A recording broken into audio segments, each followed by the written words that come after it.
Hi everyone, I'd like to welcome you to my first informational coaching video. Today we'll be discussing a topic that challenges even the most gifted person, and that's work-life balance. This includes the struggles with our career, family, finances, coworkers, relatives, and maybe even our friends. Our lives are quite complicated these days. From work and soccer practice and driving kids to school and extracurricular activities, being on the school board and helping coach basketball, we are in a dilemma. The first thing you should know is that you are not alone. Life is very hard. The majority of my coaching clients are challenged with one or more of these problems and oftentimes are dealing with them simultaneously. So let's start with finances. If you're struggling with paying the bills or getting ahead, your stress level is going to be through the roof. This might cause you to sign up for extra shifts or look for another job to help make ends meet. This is going to zap your energy, increase your stress, and make you feel tired and frustrated. This scenario fits the description of a phrase I've heard many times, and that's working to live and living to work. Your interest in family and exercise and enjoying life is pretty much out the window. How about your career?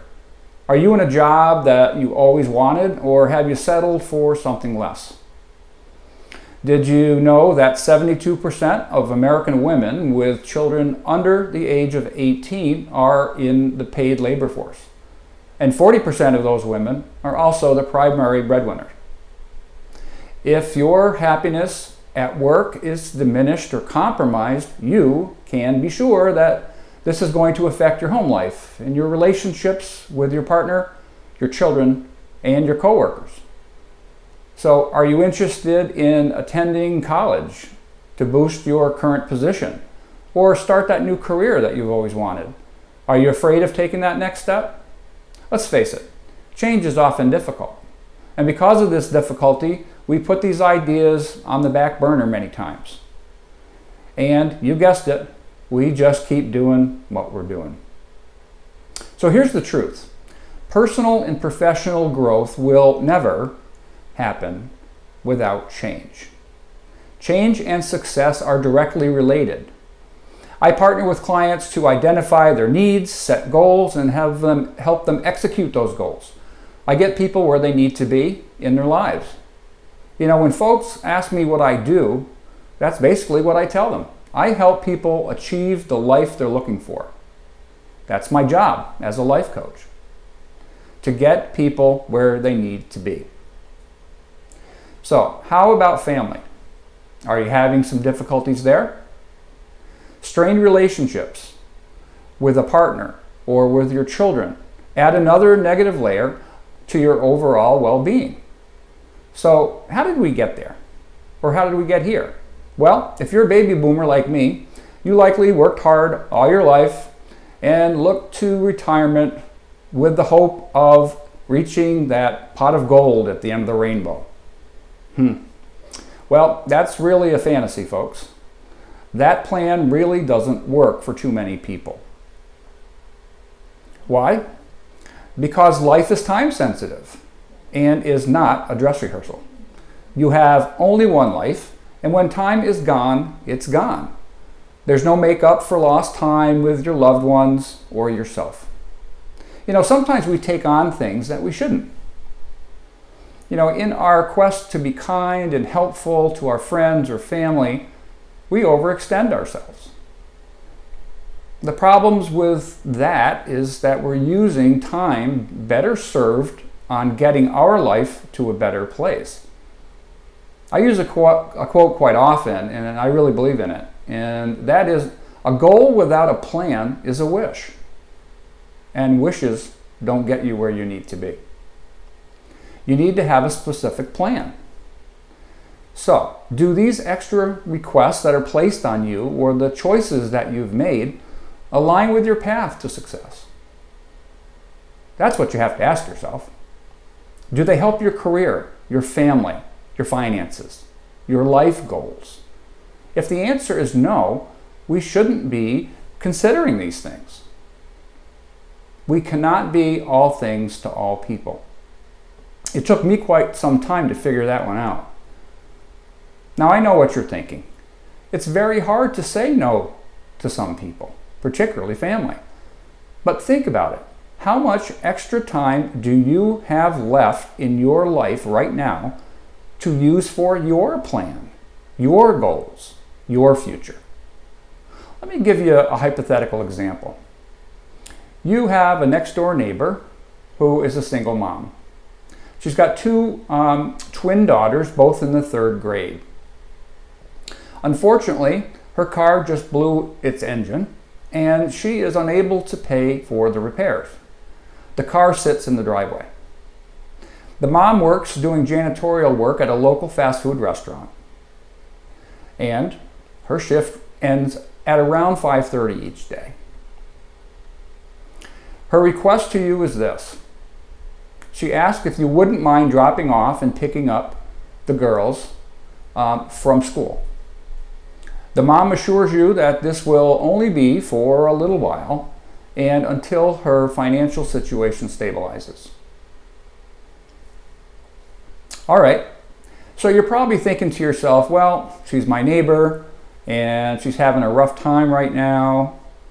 You know, you're not insensitive to her situation. Now, on the surface, this seems like no big deal, right? So, do you help her? Well, here's your daily routine. You're a self-employed business owner. You work out of a home office, and the majority of your customers are served either online or by phone. You handle approximately 10 to 15 calls a day. So, armed with this additional information, would this change your response to the request at all? Let's identify some of the implications of you stepping in and helping. You now have the responsibility for child safety in your home. What are the expectations of mom? What are her expectations of you? For example, are you capable of handling an emergency if one comes up? You'll have to provide some basics like food and snacks and drinks for the week or the weeks ahead, depending on how long it takes for the car to get fixed. What if mom doesn't arrive for pickup on time? How will this affect your family's routine?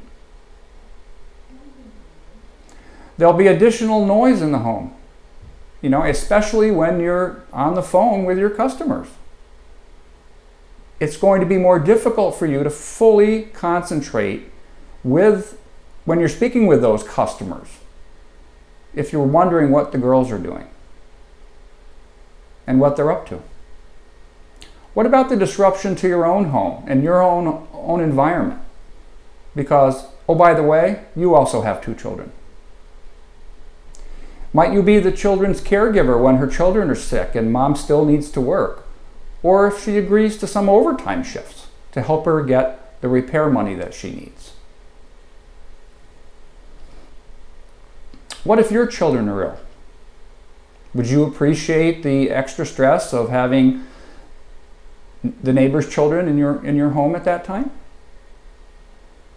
Okay, would you still say yes?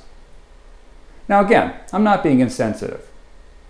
I've been a caregiver many years and overextended myself many, many times to help others. And I bet you have too. I'm just being realistic.